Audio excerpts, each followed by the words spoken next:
வானொலியில் நீங்கள் கேட்டு மகிழ்ந்த தென்கட்சி கோ சுவாமிநாதன் அவர்களின் இன்று ஒரு தகவல் கதை தொகுப்பினை கேட்கலாம். ஒரு ஊரில் ஒரு ஆள் இருந்தான். அவன் ஒரு நாள் கோயிலுக்கு போனான். கடவுள்கிட்ட வேண்டிக்கிட்டான், எனக்கு ஒரு 1,00,000 ரூபா நீ கொடுத்தா நான் உன் சன்னதியில் ஒரு தேங்காய் உடைக்கிறேன் அப்படின்னு வேண்டிக்கிட்டான். கடவுள் பார்த்தார். உடனே அவன் கண் முன்னாடி தோன்றினார். இந்தா நீ கேட்ட 1,00,000 ரூபாய் அப்படின்னு சொல்லி அவன் கையில் பணத்தை கொடுத்துட்டு மறைஞ்சிட்டார். இவனால் நம்பவே முடியல. இவ்வளவு சுலபமாக கிடைக்கும்னு தெரிஞ்சிருந்தா அனாவசியமாக ஒரு தேங்காய் உடைக்கிறேன்னு வேண்டியிருக்க வேண்டியது இல்லையே அப்படின்னு நினச்சான். இருந்தாலும் வேண்டுதலை நிறைவேற்ற வேண்டியது கடமை. அதுக்காக என்ன பண்ணால், பக்கத்தில் ஒரு கடைக்கு போனான். ஒரு தேங்காயை கையில் எடுத்தான். இது என்ன விலைன்னு கேட்டான். 5 ரூபான்னார் கடையில் இருந்தவர். அதிகமாக இருக்குதே விலைன்னா. அப்படின்னா ஒன்று செய்யுங்க, அடுத்த ஊருக்கு போங்க, அங்கே தென்னந்தோப்பு அதிகம், அதனால் அங்கே இதை விட குறைஞ்ச விலைக்கு கிடைக்கும் அப்படின்னார். சரின்னு அடுத்த ஊருக்கு கிளம்புனான். அங்கே போய் விசாரித்தான். ஒரு தேங்காய் 3 ரூபாய் விலைன்னாங்க. இதுவும் அதிகமாக தெரியுதேன்னா. அப்படின்னா ஒன்று செய்ய, அதுவும் அந்த ஆற்று ஓரமாக ஒரு தென்னை மரம் இருக்குது பார், அதில் நீயே ஏறி பறிச்சுக்கோ, ஒரு தேங்காய்க்கு 1 ரூபா கொடுத்தா போதும் அப்படின்னார் அந்த தோப்புக்கு சொந்தக்காரரு. இவனுக்கு மரம் ஏற தெரியாது. இருந்தாலும் ஆசை யாரை விட்டுது, விலை சல்லிசாக இருக்குதே. ஆற்று ஓரம் போனால் தட்டு தடுமாறி அந்த மரத்தில் ஏறினா அந்த தென்னை மரம் வளைஞ்சி ஆற்று பக்கம் போய் அப்புறம் நிமிர்ந்து இருந்தது. அதாவது மரத்தின் உச்சி சரியாக ஆற்றுக்கு நடுவில் இருந்தது. ஆற்றுல வெள்ளம் கரைபுரண்டு ஓடிக்கிட்டு இருக்கு. இவன் கடவுள் கொடுத்த 1,00,000 ரூபாயை மடியில் வச்சு இறுக்கி கட்டிக்கிட்டான். உச்சிக்கு போய் காய் பறிக்கிற சமயத்தில் காற்று மழையும் பலமாக கலந்து அடிக்க ஆரம்பிச்சுட்டுது. கால் வழுக்கி விட்டுட்டுது. இவன் சடார்னு ஒரு தென்னை மட்டையை பிடிச்சிக்கிட்டு தொங்க ஆரம்பிச்சிட்டான். கீழே பயங்கரமான வெள்ளம். மடியில் 1,00,000 ரூபா பணம். என்ன செய்கிறதுன்னு தவிக்கிறான். இந்த சமயம் கரையில் ஒரு யானை பாகன் யானையை குளிப்பாட்டிக்கிட்டு இருக்கிறான். அது அவன் கண்ணில் பட்டுது. ஐயா ஒரு உதவின்னு கத்துனான். அவன் என்ன செய்யணும்னு கேட்டான். உன் யானையை மெதுவாக இங்கே அழைச்சிட்டு வா, எனக்கு நேராக கீழே நிறுத்து, என் காலை பிடிச்சி மெதுவாக கீழே இறக்கி விட்ரு, என் மடியில் இருக்கிற பணத்தில் உனக்கு 10,000 ரூபா தரேன் அப்படின்னா. அவன் பார்த்தான். காலை கையை பிடிச்சா கூட எவனும் இந்த காலத்தில் 10 ரூபாய்க்கு மேலே தரமாட்டேங்கிறான். இவன் காலை பிடிச்சா 10,000 தர்றேங்கிறான் அப்படின்னு யோசனை பண்ணான். உடனே யானையை கொண்டுட்டு போனான். அவனுக்கு நேராக கீழே நிறுத்தினான். அவன் காலை பிடிச்சான். அவ்வளவுதான். அந்த நேரம் பார்த்து யானை மெதுவாக நடந்து அப்பால் போட்டுது. இப்போ யானை பாகன் அவன் காலை கெட்டியாக பிடிச்சிக்கிட்டு தூங்குறான். பரிதாபமாக மேலே பார்க்குறான். அவன் மட்டையை பிடிச்சிக்கிட்டு தூங்குறான். இப்போ யானை பாகன் சொல்கிறான், தம்பி மட்டையை விட்டுறாத, கெட்டியாக பிடிச்சிக்கோ, நான் உனக்கு 10,000 ரூபா தரேன், இதோ மடியில் தான் வச்சுருக்கேன்னா. மேலே தொங்குறவனுக்கு இந்த நிலைமையிலேயும் ஒரு சந்தோஷம். மேற்கொண்டு ஒரு 10,000 ரூபா நமக்கு கிடைக்கும் போல இருக்கே அப்படின்னு. இந்த சமயத்தில் ஒருத்தன் ஒட்டகத்தை ஓட்டிகிட்டு வந்தான் அந்த பக்கமாக குளிப்பாட்டுறதுக்கு.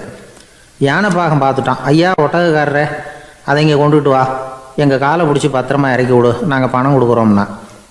அவனும் பணத்துக்கு ஆசைப்பட்டு வந்தான். அவன் காலை பிடிக்கிற சமயம் ஒட்டகமும் நழுவி போட்டுது. இப்போ 3 பேருமே வரிசையாக தொங்குறாங்க. ஒட்டகக்காரன் கத்துறான், தம்பி மட்டையை விட்டுறாத, கெட்டியாக பிடிச்சிக்கோ, நான் என் மடியில் இருக்கிற 5,000 உனக்கு தந்துடுறேன்னா. மேலே தொங்குறவனுக்கு இன்னமும் சந்தோஷம். இவனும் பணம் தர்றேங்கிறான். அப்படின்னா இன்றைக்கி நமக்கு மொத்த பண வரவு எவ்வளவு அப்படின்னு ஒவ்வொன்றா கூட்டி பார்க்க ஆரம்பித்தான். மனக்கணக்கு சரியாக வரல. அதனால் அப்படியே விரலை விட்டு எண்ண ஆரம்பித்தான். அவ்வளவுதான். மட்டையை விட்டுட்டு கை நழுவி வந்துட்டுது. 3 பேரும் பொத்துன்னு ஆற்றுல விழுந்தாங்க. படாத பாடுபட்டு தட்டு தடுமாறி கரைக்கு வந்து சேர்ந்தாங்க. 3 பேர் மடியில் இருந்த பணமும் ஆற்றோட போட்டுது. பேராசை பெருநஷ்டம் அப்படின்னு ஒரு பழமொழி இருக்குல்ல, அதை விளக்கறதுக்காக சொல்லப்பட்ட கதை இது. இந்த காலத்தில் ஒருத்தர் ஒரு நீச்சல் குளத்தில் நீச்சல் அடிச்சுக்கிட்டு இருக்கிறார். காவலுக்கு இருந்தவர் அதை கவனிச்சுட்டார். கரையிலேருந்து சத்தம் போட்டாராம், இதோ பாருங்கள், இங்கே ராத்திரி 8 மணிக்கு மேலே நீச்சல் அடிக்கிறது சட்டப்படி குற்றம், அதுக்கு அனுமதி கிடையாது, தெரியாதா உங்களுக்கு அப்படின்னாராம். இதுக்கு அவர், ஐயையோ நான் நீச்சல் அடிக்க வந்தவன் இல்லைங்க, சும்மா சுற்றி பார்க்க வந்தவன், தடுமாறி குளத்தில் விழுந்துட்டேன், நீச்சல் தெரியாது, அதனால் தத்தளிச்சுக்கிட்டு இருக்கிறேன் அப்படின்னு கத்துனாராம். கரையில் இருந்தவர் பார்த்தார். ஓ அப்படின்னா சரி, அதுக்கு ஒன்றும் தடை இல்லை அப்படின்னு சொல்லிவிட்டு அவர் பாட்டுக்கு நடந்து போயிட்டாராம். அசோக மன்னர் வந்துக்கிட்டு இருக்கார். அவருடைய ஆலோசகர்கள் எல்லாம் பக்கத்தில் வந்துக்கிட்டு இருக்கிறாங்க. அந்த சமயத்தில் எதிரில் ஒரு புத்த பிக்ஷு வர்றார். அசோகர் பார்க்குறார். ஓடி போய் அவர் காலில் விழுந்து வணங்குறார். அசோக மன்னரின் தலை அந்த புத்த துறவியின் பாதத்தில் பட்டுக்கிட்டு இருக்கு. பக்கத்தில் நின்றுகிட்டு இருந்த அமைச்சருக்கு இது ரொம்ப சங்கடமாக போச்சு. ரொம்ப வருத்தப்பட்டார். நம்ம அசோக சக்கரவர்த்தி எப்பேற்பட்டவர், அவரோட தலை ஒரு சன்னியாசியின் பாதத்துல படுறதா அப்படின்னு நினைச்சு ரொம்ப கவலைப்பட்டார். அரண்மனைக்கு திரும்பினதும் அமைச்சர் மெதுவா ஆரம்பிச்சார். அரசே, எனக்கு ரொம்ப வருத்தமா இருக்குது அப்படின்னார். எதுக்குன்னார் மன்னர். அசோக சக்கரவர்த்தியின் தலை, அதாவது அந்த சிரம், ரொம்ப மதிப்புமிக்க ஒன்று. அது ஒரு சன்னியாசியின் காலில் படலாமா அப்படின்னார். அசோகர் பதில் சொல்லல, சிரிச்சார், போயிட்டார். அதுக்கப்புறம் ஒரு சரியான சந்தர்ப்பத்துக்காக காத்துக்கிட்டு இருந்தார். ஒரு நாள் அமைச்சரை கூப்பிட்டார். எனக்கு 3 தலைகள் வேணும் அப்படின்னார். சொல்லுங்க, கொண்டுகிட்டு வரேன் அப்படின்னார் அமைச்சர். அசோகர் சொன்னார், முதல்ல எனக்கு தேவையானது ஒரு ஆட்டின் தலை, 2வது ஒரு புலியின் தலை, 3வது ஒரு மனிதனின் தலை. இதுதான் அசோகர் கேட்டது. எங்க இருந்தாலும் கொண்டு வாங்கன்னார். அமைச்சர் புறப்பட்டார். ஆட்டுத்தலை, புலித்தலை கிடைச்சிட்டுது. அப்புறமா ஒரு சுடுகாட்டுக்கு போய் ஒரு மனித தலையும் சேகரம் பண்ணிட்டு ராஜா கிட்ட வந்துட்டார். அரசே, உங்கள் ஆணைப்படி 3 தலைகளையும் கொண்டு வந்திருக்கிறேன்னார். அசோகர் பார்த்தார். ரொம்ப நல்லது, இப்ப இது 3ஐயும் எடுத்துக்கிட்டு போய் சந்தையில வித்துட்டு வாங்க அப்படின்னார். அமைச்சர் அதுகளை எடுத்துக்கிட்டு சந்தைக்கு போனார். முதல்ல ஆட்டுத்தலை நல்ல விலைக்கு வித்து போச்சு. நல்ல விலை கொடுத்து வாங்கிட்டு போட்டாங்க. அடுத்தபடியா புலி தலைய ஒருத்தர் வாங்கிட்டார். அதை பாடம் பண்ணி வீட்டில் மாட்டி வைக்கலாமே அப்படின்னு நினைச்சு அதையும் வாங்கிட்டு போட்டார். மனித தலையை மட்டும் வாங்கறதுக்கு யாரும் முன் வரல. எல்லாரும் அதை பார்த்துட்டு விலைக்கு போக ஆரம்பிச்சாங்க. அமைச்சர் திரும்பி வந்தார். அரசே, இந்த தலையை மட்டும் யாரும் வாங்க மாட்டேங்கிறாங்க அப்படின்னார். சரி, பரவாயில்ல, இதை இலவசமாவே எனாமாவே யாருக்கிட்டையாவது கொடுத்துட்டு வந்துருங்க அப்படின்னார். அமைச்சர் மறுபடியும் சந்தைக்கு போனார். இதை இலவசமா தரேன், இதை வாங்கிக்கோங்க அப்படின்னார். அப்பவும் அதை யாரும் வாங்கிக்கிறதுக்கு தயாரா இல்லை. மறுபடியும் திரும்பி மன்னர்கிட்ட விவரத்தை சொன்னார். இப்போ மன்னர் சொல்றார், அமைச்சரே, உயிர் இருக்கிற வரைக்கும் தான் இந்த தலைக்கு மதிப்பு. ஜீவன் போனதுக்கு அப்புறம் அதோட மதிப்பும் போயிடுது. அதனால மதிப்பு இருக்கும் பொழுதே பெரியவர்கள் பாதம் பணிந்து அந்த புனிதத்தை பெற்றுக்கொள்ளணும் அப்படின்னார்.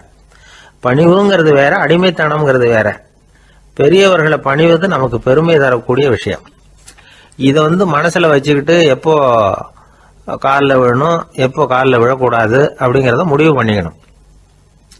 ஒரு சாதாரண ஆள் நடந்து வந்துகிட்டு இருந்தார்.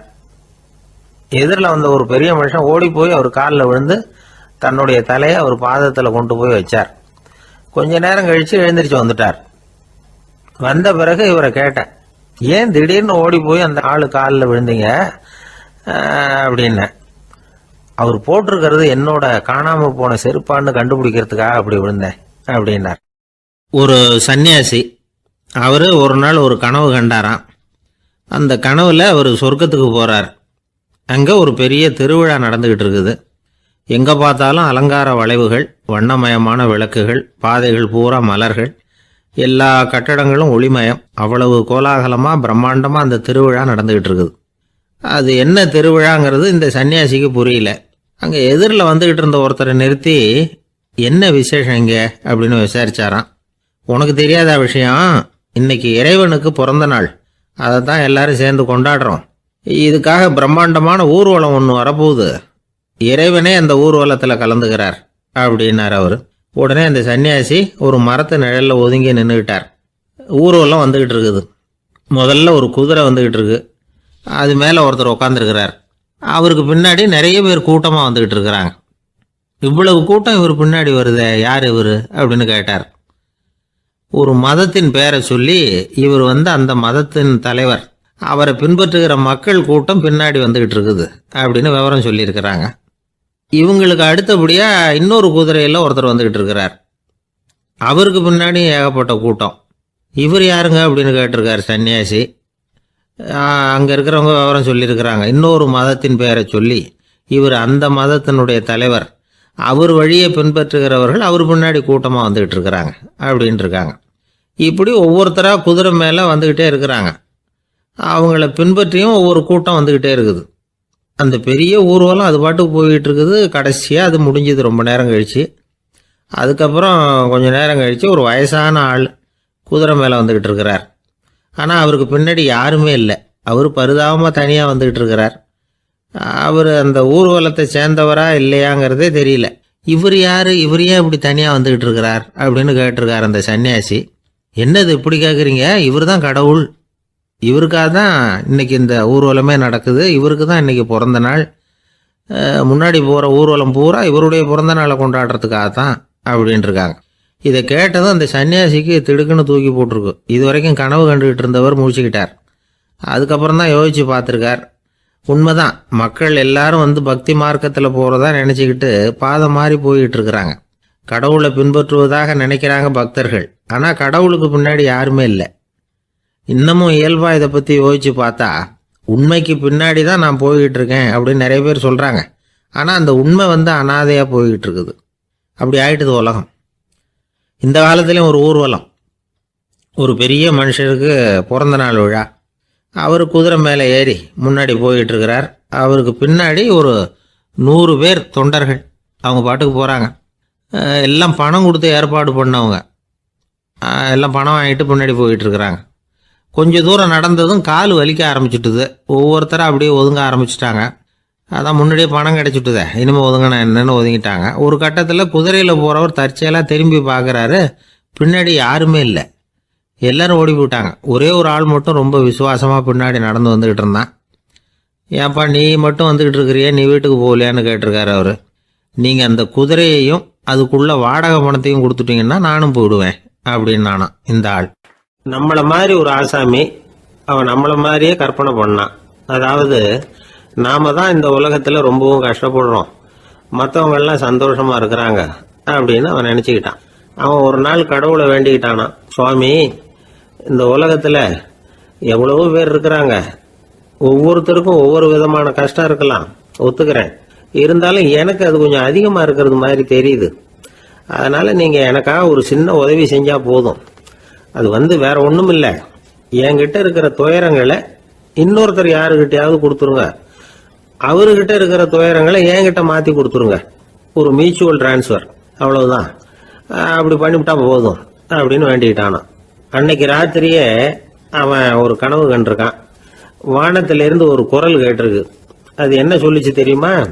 ஏ ஜனங்களே, எல்லாரும் அவங்கவுங்க கஷ்டங்களை ஒரு பையில போட்டு எடுத்துக்குங்க, அப்படி எடுத்துக்கிட்டு நேரா இந்த ஊர் எல்லையில இருக்கிற கோயிலுக்கு வந்து சேருங்க அப்படின்னு அந்த குரல். ஆஹா, கடவுள் நம்ம பிரார்த்தனைக்கு சேவை சாய்ச்சுட்டார் அப்படின்னு சந்தோஷப்பட்டான் இவன். உடனே என்ன பண்ணான், தன்கிட்ட இருந்த கஷ்டத்தையெல்லாம் ஒரு சாக்கு பையில போட்டு எடுத்துக்கிட்டான். வீட்டை விட்டு வெளியில வந்தான். தெருவில் இறங்கி நடக்கிறான். அங்க பார்த்தா ஏகப்பட்ட பேர் ஆளுக்கு ஒரு பைய தூக்கிக்கிட்டு கோயிலுக்கு போயிட்டு இருக்கிறாங்க. சில பேர் மூட்டையா கட்டி தலையில சுமந்துக்கிட்டு போயிட்டு இருக்கிறாங்க. இவன் பார்த்தான். இவனுக்கு ரொம்ப ஆச்சரியமா இருந்தது. ஏன்னா எல்லாரும் வச்சிருக்கிற பைய இவன் பைய விட பெருசா இருந்தது. இவன் பை தான் இருக்கிறதுலயே கொஞ்சம் சின்னதா தெரிஞ்சது. இப்ப அவன் மறுபடியும் சாமியை வேண்டிக்கிட்டான். கடவுளே, இப்ப உள்ள சூழ்நிலையை கவனிச்சா என்கிட்ட இருக்கிற பைய பரவாயில்லன்னு தோணுது. அதனால வேற பை எதையும் மாத்த வேணாம், இதுவே பரவாயில்ல, இந்த பையோட திரும்பி வீட்டுக்கு போனா போதும்னு நினைக்கிறேன் அப்படின்னு ஏதோ நினைக்க ஆரம்பிச்சுட்டான். எல்லாரும் கோயிலுக்கு போய் சேர்ந்தாங்க. கோயில்ல அந்த குரல் மறுபடியும் கேட்டுது. எல்லாரும் அவங்கவுங்க பைகளை சோகத்துல தொங்க விடுங்க, திடீர்னு விளக்குகள் அணையும், மணி அடிக்கப்படும், அதுதான் அடையாளம். அந்த சமயத்துல இருட்டுல உங்களுக்கு வேண்டிய பைய நீங்க வந்து மாத்தி எடுத்துக்கலாம், தேர்ந்தெடுத்துக்கலாம். வெளிச்சம் இருக்கிறப்பவே உங்களுக்கு பிடிச்ச பைக்கு பக்கமா பார்த்து நீங்க நின்னுக்கலாம் அப்படின்னு சொல்லி விவரம் சொல்லிச்சான் அந்த குரல். அப்படி சொன்னதுக்கு அப்புறம் திடீர்னு விளக்கு அணைஞ்சுது, மணி அடிச்சுது. கொஞ்ச நேரம் கழிச்சு மறுபடியும் விளக்குகள்லாம் எரிஞ்சுது. இப்போ பார்த்தா எல்லாரும் அவங்கவுங்க பையையே கெட்டியா பிடிச்சிக்கிட்டு நிக்கிறாங்க. இவனும் அப்படியே நிக்கிறான். இவன் மெதுவா பக்கத்துல நிக்கிறவங்கிட்ட கேட்டானா, ஏன் நீங்க பைய கையிலேயே வச்சிருக்கிறீங்க, செவுத்துல மாட்டலையா அப்படின்னு கேட்டிருக்கான். இல்லப்பா, நீ ஏன் கையிலேயே வச்சிருக்கிறியோ அதே காரணத்துக்காக தான் நாங்களும் வச்சிருக்கிறோம். நம்ம கவலைகளை பத்தி நமக்கு ஓரளவுக்காவது தெரியும். ஆனா மற்றவங்க கவலைகள் வந்து நமக்கு வந்து பரிச்சயம் இல்லாதவை, பழக்கம் இல்லாதது.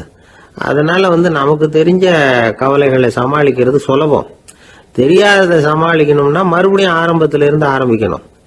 அதனால பழைய நண்பர்களோட வாழறது தான் மேல் அப்படின்னு நானான். அதுக்கப்புறம் அவன் தன்னோட பைய போதும்னு வீட்டுக்கு திரும்பி வந்துட்டானான். இது ஒரு பெரியவர் சொல்லி இருக்கிற கதை. அதனால நம்மகிட்ட இருக்கிற கஷ்டங்கள் தான் பெருசு, அதை இன்னொருத்தங்கிட்ட கொடுத்துட்டு மாத்திக்கலாம் அப்படின்னு நினைக்கிறது தப்பு.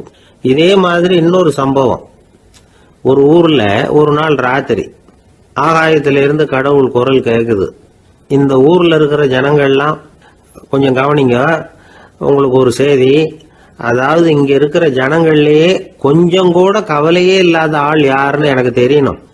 அதனால எல்லாரும் அவங்க கவலைகளை ஒரு பையில போட்டு எடுத்துக்கிட்டு கோயிலுக்கு வாங்க அப்படின்னாரு கடவுள். உடனே வரிசையா எல்லாரும் வர ஆரம்பிச்சாங்க. எல்லார் கையிலயும் பை இருந்தது, சின்னதும் பெருசுமா. கவலையே இல்லாத ஆள் யாருன்னு தேடினார் கடவுள். ஒரே ஒரு ஆள் மட்டும் கையில எதுவும் இல்லாம வெறும் கையை வீசிக்கிட்டு ரொம்ப ஜாலியா நடந்து வந்துகிட்டு இருந்தான். கடவுள் அவங்க கிட்ட போனார். ஏன்பா உனக்கு கவலையே இல்லையா அப்படின்னு கேட்டார். எனக்கும் சில கவலைகள்லாம் உண்டு அப்படின்னு அவன். எங்க அதெல்லாம்னு கேட்டிருக்காரு கடவுள். பின்னாடி லாரியில வந்துகிட்டு இருக்கு அப்படின்னு அவன்.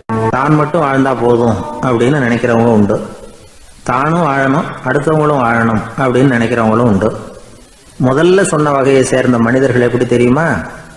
எப்படியாவது தான் மட்டும் வாழ்ந்தால் போதுங்கிற நினைப்பு தான் எப்பவும் அவங்களுக்கு இருக்கும்.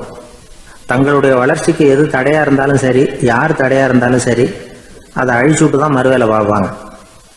அவங்கெல்லாம் பாவ காரியங்களுக்கு தயங்குறதே இல்லை. அப்படிப்பட்ட வாழ்க்கை அவங்களுக்கே இடைஞ்சல அமைஞ்சு விடுறது உண்டு.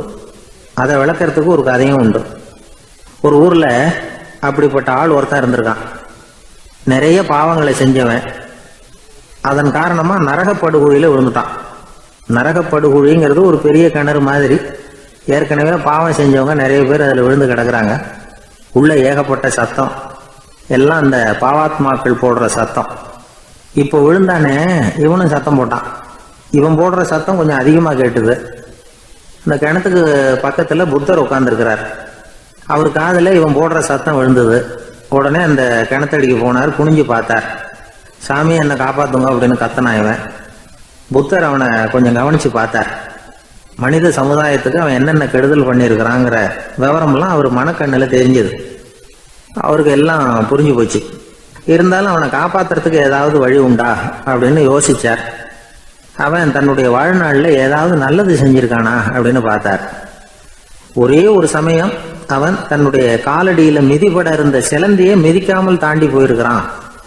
இந்த ஒரு காரியத்துக்காக அவனை கரையேற்ற முடியுமா அப்படின்னு நினைச்சார். அவ்வளவுதான். உடனே அவர் கையில ஒரு சிலந்தி வந்து உட்கார்ந்துதான். அதுகிட்ட இருந்து நூல் இழை வெளிவர ஆரம்பிச்சது. அந்த நூல் இழை கிணற்று ஆழம் வரைக்கும் அப்படியே நீண்டுகிட்டே போச்சான். புத்தர் பார்த்தார். இந்த நூலை பிடிச்சிக்கிட்டு மேலே ஏறி வா அப்படின்னார். என்னங்க சொல்றீங்க, இந்த சிலந்தி நூல் என்ன தாங்குமான்னு கத்தனான். எல்லாம் தாங்கும், அதை பிடிச்சிக்கிட்டு ஏறி வா அப்படின்னார். சந்தேகத்தோடவே அவன் அந்த நூல் இழைய பிடிச்சி இழுத்து பார்த்தா ரொம்ப வலுவா இருந்தது. அவனுக்கு ஆச்சரியம். அதை பிடிச்சிக்கிட்டே மெதுவாக மேலே ஏறி வர ஆரம்பிச்சிட்டான். பாதி தூரம் ஏறி வந்திருப்பான். அப்போ அவன் காலுக்கு கீழே ஏதோ சத்தம். என்னன்னு குனிஞ்சு பார்க்கறான். கீழே கிடந்தவங்க சில பேரும் அந்த நூலை பிடிச்சி மேலே வந்துக்கிட்டு இருக்கிறாங்க. இவனுக்கு கோபம் வந்துட்டுது. தன்னுடைய இடுப்புல வச்சிருந்த கத்தியை எடுத்து தன்னுடைய காலுக்கு கீழே நூல் இழையை அப்படியே வெட்டி விட்டுட்டான். இனிமே நாம மட்டும்தான் மேலே ஏறி வந்துடணும் அப்படின்னு நினைச்சுக்கிட்டான். ஆனா நடந்தது என்ன தெரியுமா? மொத்த நூல் இழையும் அப்படியே அருந்து கீழே விழுந்துட்டுது. அவனும் பொத்துன்னு கீழே விழுந்துட்டான். மறுபடியும் கத்த ஆரம்பிச்சுட்டான். ஏற்கனவே அவன் செஞ்சிருந்த ஒரு சிறு கருணை அந்த நூல் இழைக்கு உறுதியை கொடுத்தது. இப்போ அவன் செஞ்ச பாவம் அந்த நூல் இழைய வலுவிழக்க செஞ்சுட்டுது. அடுத்தவங்களும் வாழணுங்கிற எண்ணம் அவனுக்கு இருந்திருந்தா இப்போ அவனும் கரையேறி வந்திருப்பான், மற்றவங்களும் சௌக்கியமா வந்து சேர்ந்திருப்பாங்க. அதனால நாமும் வாழணும், அடுத்தவங்களும் வாழணும் அப்படின்னு நினைக்கிறவன் வாழ்க்கையில சீக்கிரம் முன்னுக்கு வந்துடுவான். ஒருத்தன் ஒரு டாக்டர் கிட்ட போனான். மருந்து வாங்கினான். வாங்கி கொண்டாந்து பேசாம வச்சுட்டான், சாப்பிடல. அப்புறம் எதுக்காகப்பா போய் அவர்கிட்ட மருந்து வாங்கினேன் அப்படின்னு கேட்டாங்க. டாக்டர் வாழணும் இல்லையா, அதனாலதான் அப்படின்னா. அவர் கொடுத்த மருந்து நீ ஏன் சாப்பிடல அப்புறம் அப்படின்னு கேட்டாங்க. நான் வாழணும் இல்லையா, அதுக்காக தான் அப்படின்னா. ஒரு ஊரில் ஒரு ராஜா இருந்தார். அந்த ராஜாவுக்கு ஒரு மந்திரி. ராஜா ரொம்ப நியாயமானவர், நேர்மையானவர், கண்டிப்பானவர். தப்பு செய்கிறது யாராக இருந்தாலும் தண்டனை கொடுப்பார். வேண்டியவங்களுக்கு ஒரு நியாயம், வேண்டாதவங்களுக்கு ஒரு நியாயங்கிறதெல்லாம் அவர்கிட்ட கிடையாது. ஒரு சமயம் அரசவையில் அந்த அமைச்சரே வந்து விதிமுறைகளுக்கு புறம்பாக ஏதோ நடந்துக்கிட்டு இருக்கார். மன்னருக்கு கோபம் வந்துட்டுது. உடனே அந்த அமைச்சரை கிட்டத்தில் கூப்பிட்டு அவர் கன்னத்தில் ஓங்கி ஒரு அறை கொடுத்துட்டாராம். உடனே அந்த அமைச்சர் என்ன பண்ணார் தெரியுமா? நேராக போனார் அங்கே நின்றுக்கிட்டு இருந்த இன்னொருத்தர் கன்னத்தில் ஓங்கி அரைஞ்சார். அரை வாங்கினவர் திகைச்சு போயிட்டார். இவர் ஏன் நம்மளை வந்து அரைகிறார் அப்படின்னு யோசனை பண்ணார். மன்னரும் திகைச்சு போயிட்டார். நாம் இவர் அரைஞ்சா அதுக்காக இவர் போய் இன்னொருத்தரை அரையணுமா அப்படின்னு யோசனை பண்ணார். இவருக்கு என்ன பைத்தியமானு கூட நினைக்க ஆரம்பிச்சிட்டார். ஆனால் என்ன ஆச்சுன்னா, அப்புறம் அமைச்சர் அவர் கவனிச்சிக்கிட்டு இருந்தாரா, அவர் இன்னொருத்தரை அரைஞ்சார் இல்லையா, அந்த அரை வாங்கின ஆசாமியை பார்த்து கத்திக்கிட்டு இருந்தார். யார்? அமைச்சர். ஏன்பா என்கிட்ட அறையை வாங்கிக்கிட்டு இப்படி விவரம் இல்லாமல் நின்றுக்கிட்டு இருக்கிறியே, நான் உனக்கு கொடுத்ததை நீ வேறு யாருக்கிட்டையாவது கொடுத்துரு அப்படின்னார். உடனே அந்த ஆள் பார்த்தான். தனக்கு அடுத்தபடியாக நின்றுக்கிட்டு இருந்தவனை ஓங்கி ஒரு அரை அரைஞ்சான். அவன் கன்னத்தை தடவிட்டே யோசனை பண்ணான். இது ஏதோ புரிஞ்சுக்கிட்ட மாதிரி அடுத்தாப்பில் நின்றுக்கிட்டு இருந்தவனை அரைஞ்சான். இப்படி இந்த அறை வந்து மாறி மாறி போய்கிட்டே இருக்குது. ஊர் பூரா பிரயாணம் பண்ண ஆரம்பிச்சுட்டுது. அன்றைக்கி ராத்திரி அந்த ராஜா படுக்கிறதுக்காக போனார். அந்த நேரம் பார்த்து அவர் கன்னத்தில் பலார்னு ஒரு அறை விழுந்தது. நம்மளே அரையிறது யார் அப்படின்னு அதிர்ச்சியோட மன்னர் திரும்பி பார்க்குறாரு. அரைஞ்சது அவரோட மனைவி. என்னாச்சு உனக்குன்னு கத்துனார் ராஜா. உங்களுக்கு தெரியாதா, ஊர் பூரா ஒருத்தர் மாற்றி ஒருத்தர் மூலமாக இந்த அறை வந்து பிரயாணம் பண்ணிட்டு வருது அப்படின்னாங்க அந்த அம்மா. அப்படின்னா ஆரம்பித்த இடத்துக்கே வந்துட்டுதா அப்படின்னாராம் மன்னர். என்ன சொல்கிறீங்கன்னு கேட்டிருக்காங்க. இவர் விவரத்தை சொன்னாராம். அப்படின்னா நீங்கள் ஆரம்பித்து வச்ச இந்த விளையாட்டை நான் முடித்து வச்சுட்டேன் அப்படின்னாங்களாம் அந்த அம்மா. மறுநாள் காலை மறுபடியும் அரசவை கூடிச்சு. அந்த அமைச்சர் மன்னரை பார்த்து கேட்டார், என்ன மகாராஜா, என்கிட்ட கொடுத்ததை திருப்பி வாங்கிட்டீங்களா அப்படின்னாராம். இப்படி நடக்கும்னு நான் எதிர்பார்க்கவே இல்லைன்னார் மன்னர். ஆனால் நான் எதிர்பார்த்தேன். அது எங்கே போயிட போகுது, ஊர் பூரா சுற்றி கடைசியில் உங்கள்கிட்ட தான் வந்து சேரும் அப்படிங்கிறது எனக்கு தெரியும் அப்படின்னாராம் அமைச்சர். இந்த கதை வந்து வேடிக்கையாக இருந்தால் கூட இதில் உள்ள கருத்து முக்கியமானது. இந்த உலகத்தில் பல கருத்துக்கள் இப்படி தான் மாறி மாறி சுற்றி வந்துக்கிட்டே இருக்குது. நம்மால் ஒருத்தன் தன்னுடைய நண்பன் ஒருத்தனை கடத்தெருவில் பார்த்தான். உடனே ஓடி போய் பலார்னு ஒரு அறை கொடுத்தானான்.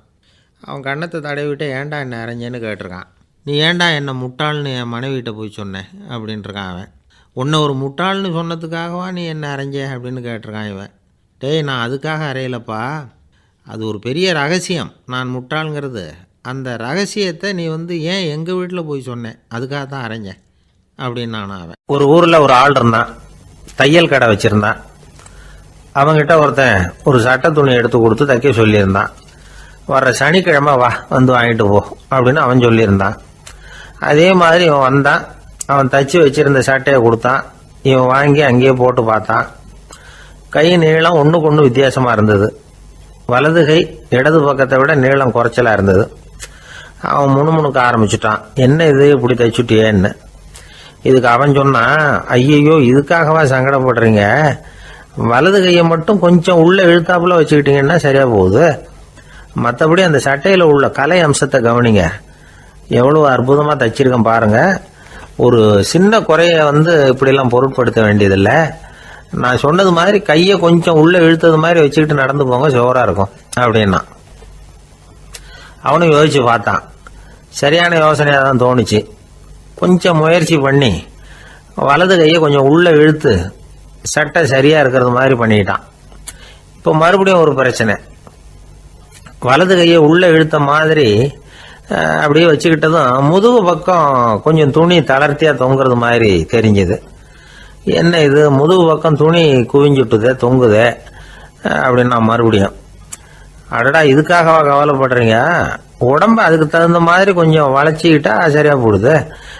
இதுக்காக அந்த அழகான தையலை பிரித்து அதில் உள்ள கலை அம்சத்தை கெடுக்கிறதுக்கு என் மனசு இடம் தரல.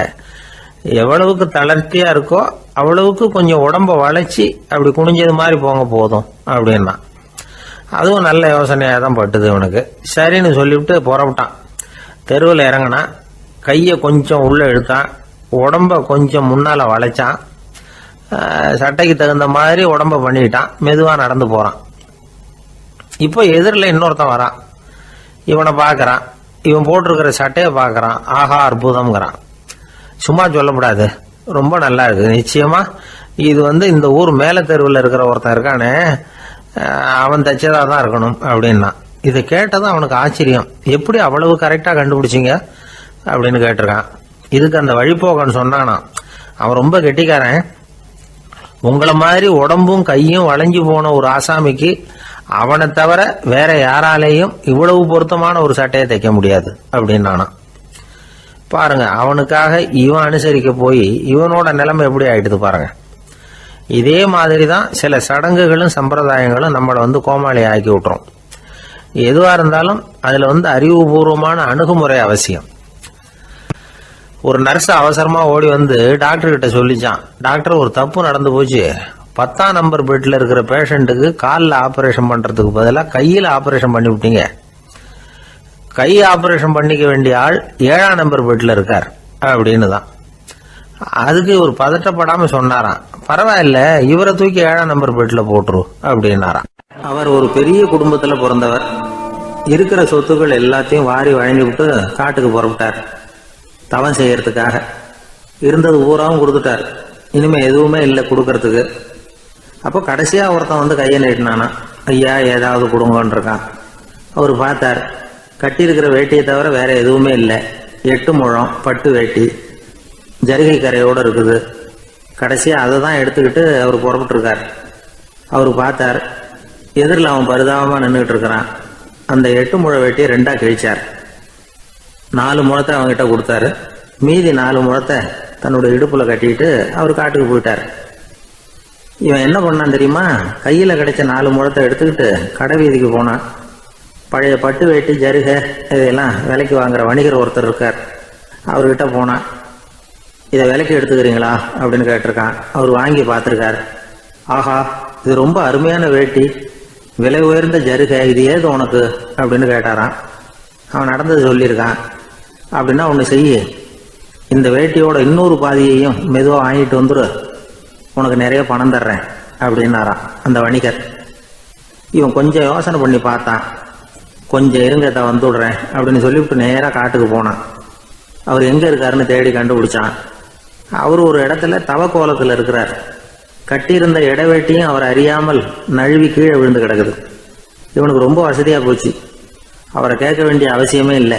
மெதுவாக சத்தம் போடாமல் அடி மேலே அடி வச்சு நெருங்கினான். அவர் கண்ணை மூடிக்கிட்டு அவர் பாட்டு நின்றுட்டு இருக்கிறார். இவன் மெதுவாக போய் கீழே கிடந்த அந்த துணியை எடுத்துக்கிட்டு சத்தம் போடாமல் திரும்பி நடந்தான். ஒரு 2-3 அடி எடுத்து வச்சிருப்பான். அப்படி ஓட ஆரம்பிக்கிற சமயத்தில் அவன் காலில் கீழே கிடந்த முள்ளு ஒன்று நறுக்குன்னு தச்சு விட்டுது. வலி தாங்க முடியாமல் அம்மான்னு கத்திருக்கான். இந்த சத்தத்தினால கண்ணை மூடி நின்றுகிட்டு இருந்த அவரோட தவம் கலைஞ்சது. மெல்ல கண்ணை திறந்து பார்க்கிறார். தன் இடையில இருந்த வேட்டி அவன் கையில் இருக்கு.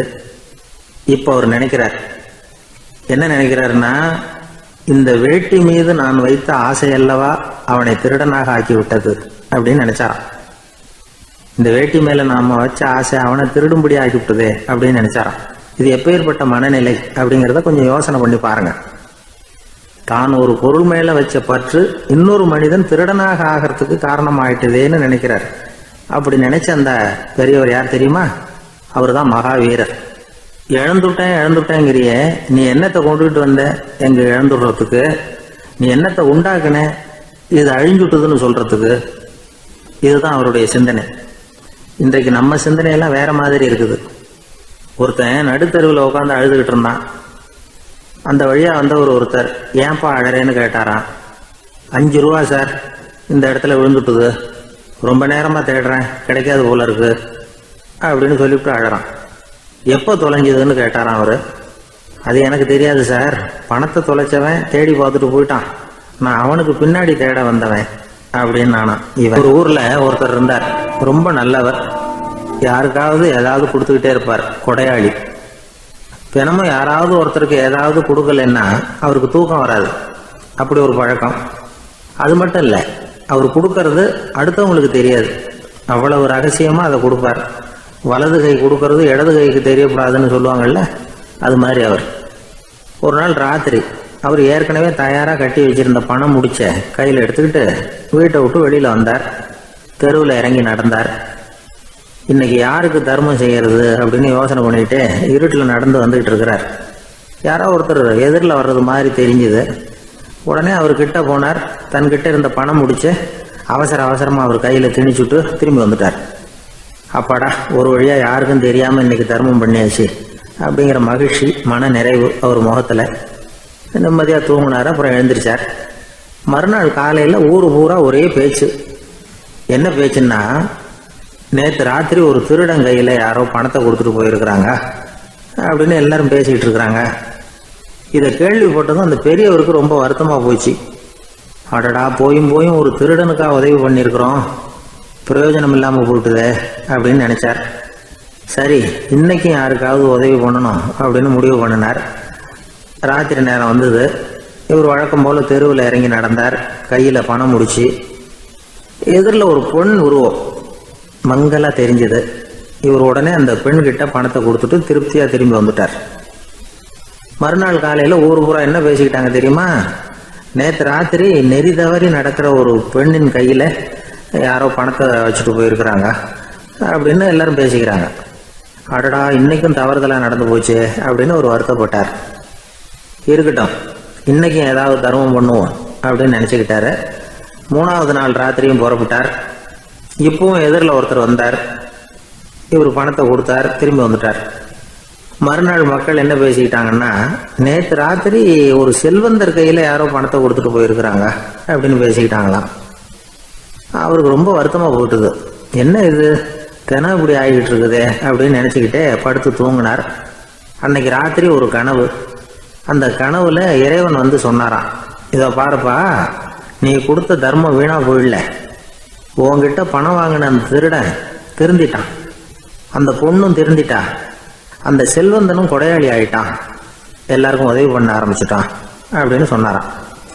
இந்த கதையை சொன்னவர் யாருன்னா நபிகள் நாயகம். இதில் உள்ள கருத்து என்னன்னா, நல்ல மனசோட தர்மம் பண்ணுனா அது வீணா போறதில்லை. இன்னொரு கருத்து, தர்மம் வந்து தன்னை மட்டுமல்ல அடுத்தவங்களையும் தீமையிலிருந்து காப்பாற்றும். இதுதான் நாம புரிஞ்சிக்க வேண்டியது. இந்த காலத்திலையும் இது மாதிரி சில சம்பவங்கள் நடக்கிறது உண்டு. ஒரு பெரியவர் இருட்டில் நடந்து வந்துகிட்டு இருந்தாரு. எதிரில் வந்த ஒருத்தன் வலுக்கட்டாயமாக ஒரு கையை பிடிச்சி ஒரு பண முடிப்பை கொடுத்து வச்சுக்க சொல்லிவிட்டு விலகி போயிட்டான். பெரியவருக்கு ஆச்சரியம், இந்த காலத்திலையும் இப்படி வலது கை கொடுக்கறது இடது கைக்கு தெரியக்கூடாதுன்னு நினைக்கிற கொடையாளிகள் உண்டு போல இருக்கு அப்படின்னு யோசனை பண்ணிக்கிட்டே நடந்தார். கொஞ்சம் தூரம் போயிருப்பாரு. அதுக்குள்ள அதே ஆள் திரும்பி வந்தான். கொடுத்த பண முடிப்பை திருப்பி கொடுங்க அப்படின்னு கேட்டு வாங்கிட்டான். இவருக்கு ஒன்றும் புரியல. ஏன் இப்படி பண்ணுறேன்னார். அது ஒன்றும் இல்லைங்க, கொஞ்ச நேரம் இதை உங்ககிட்ட கொடுத்து வச்சிருந்தேன், அவ்வளவுதான் அப்படின்னா. ஏன்னு கேட்டார். என்னை பின்னாடி போலீஸ் தேடிக்கிட்டு வந்துகிட்டு இருக்குது, அதுதான் அப்படி பண்ணேன், இப்போ போயிட்டுது, இனிமேல் ஒன்றும் பயமில்லை அப்படின்னு சொல்லிவிட்டு அவன் பாட்டுக்கு நடந்து போகிறான்.